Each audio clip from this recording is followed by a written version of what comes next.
In this video, I will show you how to solve sample of proportion. Ano yung pinaka-main objectives natin? Calculate the sample size required to estimate a population mean and a population proportion given a desired confidence level and margin of error. So, magsosolve tayo ng sample size, population mean, at hahanapin din natin yung confidence level at magkukompute din tayo ng margin of error. Ano yung mga kailangan natin para ma-solve itong sample proportion? Siyempre, gagamit tayo dito na confidence level. Ito yung confidence level, may nilalaman na 80%, 90%, 95%, 98%, and 99%. So, meron siyang critical value. Itong critical value nito, example nito, 80%, meron siyang critical value na positive 1.28 and negative 1.28. So, take note kung ano lang yung hinihingi natin na confidence level, kailangan may data table tayo para dito. Okay, ito isang another one na confidence level. Pag kulang ating confidence level, meron pang ibang mga statistician na binigyan nila ng 70%, 75%, 80%, at 90%. So kung wala dun sa kabilang table, gagamit uli kayo ng ibang table na proportion dun sa hinihinging problem. So again, meron siyang critical value. Ito yung mga critical value kung ano yung bagay na hinihingi natin. Paano natin masosolve itong proportion? Where P is the P hat is equals to X divided by N, where P stands for the estimate proportion of success or P hat as a point estimate or tinatawag na true proportion, while X naman is the number of success, and then N is the size of the sample or size sample. So, meron tayong tinatawag na margin of error na merong formula na Z alpha divided by 2 multiplied by the square root P hat 1 minus P divided by N as the sample size. Okay, paano natin masosolve ang formula ng confidence interval for proportion? Imagine niyo to. Ito yung tinatawag na lower limit. Ito naman yung upper limit or confidence lower limit or the upper confidence limit. So, napapagitna yung P. Ito yung pinakagitna proportion. So, paano natin masosolve? P hat, take note, dito naman minus C alpha divided by 2 at ita-times natin dito sa square root ng P hat 1 minus P hat divided by N for number of success. Sa kabila naman, merong P hat, pero ito naman ay plus. C alpha divided by 2 times square root of P or P hat 1 minus P divided by N. Ulitin ko, ito yung upper confidence limit, ito naman yung lower confidence limit. So, dalawang beses natin siyang isusolve. Example number 1. For a class project, a political science student at a large university wants to estimate the percent of students who are registered voters. He surveyed 500 students and find that 300 are registered voters. Compute for the 90% confidence interval for the true percent of students who are registered voters and interpret the confidence interval. So alam naman natin na merong which is 300 as X for the success and total 500 students. At kailangan natin siyang computein for 90% confidence interval. So, paano natin siya isosolve? Okay, how to solve for estimation of proportion? First, alam naman natin ang formula for P hat, which means the proportion, divided by X over N. So, alam naman natin na meron 300 for the X and total number of population, which is 500. So, 300 divided by 500 is 0.60.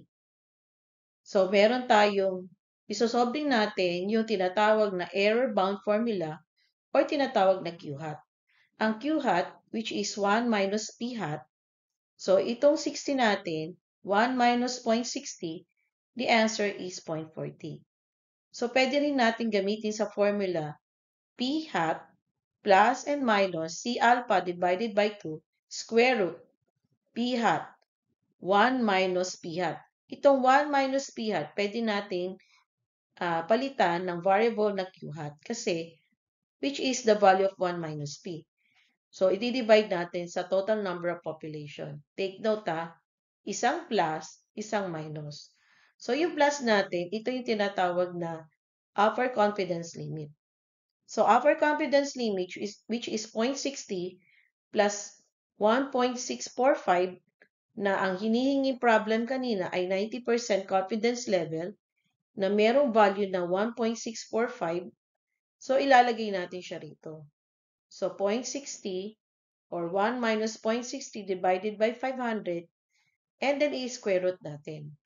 So, ang upper confidence limit natin ay 0.63604. Sa lower confidence limit naman, sinubtract natin. So, meron tayong 60 minus 1.645 and then square root 0.60, 1 minus 0.60 divided by 500, which is equivalent to 0.563604. So, therefore, ang ating pinaka-answer dito, 0.563604, which is in between the proportion of 0.63604. So, bibigyan natin ng interpretation ito at paano natin i-curve. So, paano na natin isosolve yung estimation of proportion na ginawa natin kanina? So, alam naman natin, magdodraw tayo ng curve at lalagyan natin siya ng 90%. Kailangan medyo malayo sa positive 3 and negative 3. So, ilalagay na natin yung 0.56304 for the lower bound. Ito naman upper bound na 0.636404. So, pag inestimate na natin siya or interpretation, ilalagay natin with 90% confidence interval for the 2% of students who are registered voters with an estimation of 56.3404% to 63.64%. So, change ko na sa percent para malaman natin ang interpretation of this estimation of proportion. Problem number 2. Suppose the market research firm is hired to estimate the percent of adult living in a large city who have cell phones. 500 randomly selected adults in the city are surveyed to determine whether they have cell phones. Of the 500 people surveyed, 421 responded yes. They own cold cell phones using the 95% confidence level and compute for the interval estimate for the true proportion of adult of the city who have cell phones. So, unahin natin na merong 500 people nag-survey. So, ito yung total number of N. At meron tayong 421 na nag-responded ng yes. So, ang hinihingi ng confidence level ay 95%. So, paano natin isosolve yan? So, paano natin isosolve for estimation of proportion? Again, P hat, which is X divided by N. Ito yung 421 na nag-responded yes. Ito yung total number of population, which is 500. So, 0.842 ang magiging value na dinivide natin. Again, yung error bound formula, which is Q hat 1 minus P hat. So, 1 minus 0.842, meron siyang value ng 0.158. Again, alam naman natin na merong formula ang proportion or sample proportion. P hat plus minus C alpha divided by 2 na meron siyang critical value na i-square root natin sa P hat multiplied by 1 minus P hat divided by N. Take note, itong 1 minus P hat, pwede rin ilagay natin yung Q or P hat multiplied by Q. Okay? So, ito naman yung lower confidence limit. Again, yung P hat na 0.842 minus 1.96 na galing sa 95% lower confidence na critical value nito ay 1.96, imumultiply natin sa 0.842, 1 minus 0.842 divided by 100. Square root din natin, saka imumultiply, then after that, again, isosubtract natin. So, dapat meron kayong calces para ma-compute nyo to. Sa upper confidence limit naman, ipa-plus natin siya. So, 0.842 plus 1.96, again, imumultiply natin 0.842 multiplied by 1 minus 842 divided by 500. So, meron siyang upper confidence limit 0.87390 and ito yung magiging format ng answer niya 0.81003 with an interval of 0.87390. So, lower confident limit and the upper confident limit. So, nakuha na natin yung value ng lower confidence and upper confidence. So, first, mag-graph tayo. Ilalagay natin na yung 95%. Either malapit sa positive 2 or negative 2. Diba, meron tayong tinatawag na empirical rule na pag positive 2 and negative 2, ito yung mga 95%. So, ilalagay natin yung ating lower value na 0.81003%. And then the upper value is 0.87390.